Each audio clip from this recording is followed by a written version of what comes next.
To politics, pure politics. President Trump laying out the groundwork for his big infrastructure plan yesterday. Look at that. You remember this? He pulled out that big chart. It shows all the hoops you got to jump through to get a project done. He says, look, it can take decades, literally, to complete a single project because of the permitting requirements and regulation.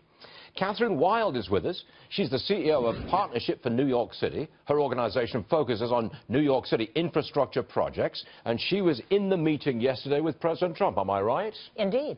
It was a good meeting? It was an excellent meeting. You had a good time? We spent a couple of hours with the leadership of the administration, culminated by an entrance from President Trump and a good presentation.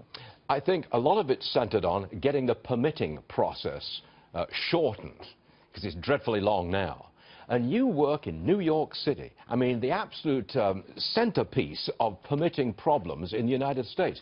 Do you think that the president can make a real difference to the permitting process in a place like New York City? Absolutely, because New York City knows how to respond when there's money on the table. So I'm very confident. We have $60 billion in backup infrastructure improvements that we need to make over the next few years in New York City, whether it's mass transit or the water or the highways, the roads, the potholes. We've got a big backlog, and if they show us a way that we can do that more efficiently, more quickly, and get some federal cash to help, we're going to respond. That's always the question about infrastructure. Who's going to pay for all of this? That's right. And you said that you've got $60 billion worth of stuff that needs being done in New York City. Who provides the $60 billion?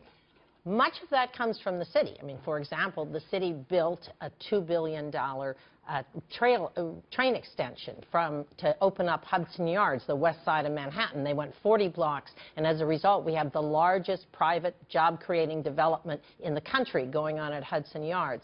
So we've got a combination of city funds, state funds, and federal funds that contribute to this effort. Of course, all paid by the same taxpayer. I suspect that the biggest break, the biggest restriction on really an efficient, vigorous moving forward with the infrastructure projects is the courts and lawsuits.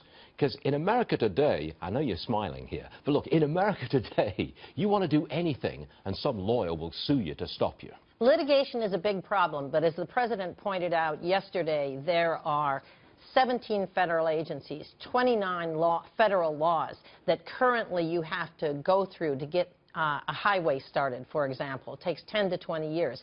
So there are a huge amount of regulations and legal restrictions that cascade down on us and create the premise for these lawsuits. So we're not making this up out of whole cloth. This really is a whole infrastructure that's got to be fixed. And Gary Cohn yesterday made a very important statement about fixing our air traffic control system. New York airports are responsible for 2/3 of the air travel delays in this country. 2/3. Wow. We have to fix that, and the only way to do it, we've got a 1960s air traffic radar control system that's out of date. The whole rest of the country and the whole rest of the world is up to date. We've got to get there. Kathryn, believe me, every single person in this studio and watching this program is with you all the way. We just want to know, can you really do it? We will do it. I'm convinced after yesterday we will do it. There's a real commitment in Washington, and there's a real commitment in New York. The business community there was thrilled with the opportunity to go to work on this. Well, I said at the beginning of the show the mood has turned optimistic, and you've helped me along there, Kathryn. Thank you very much indeed. Absolutely. You come again, okay? Thank you. Thank you. North Korea.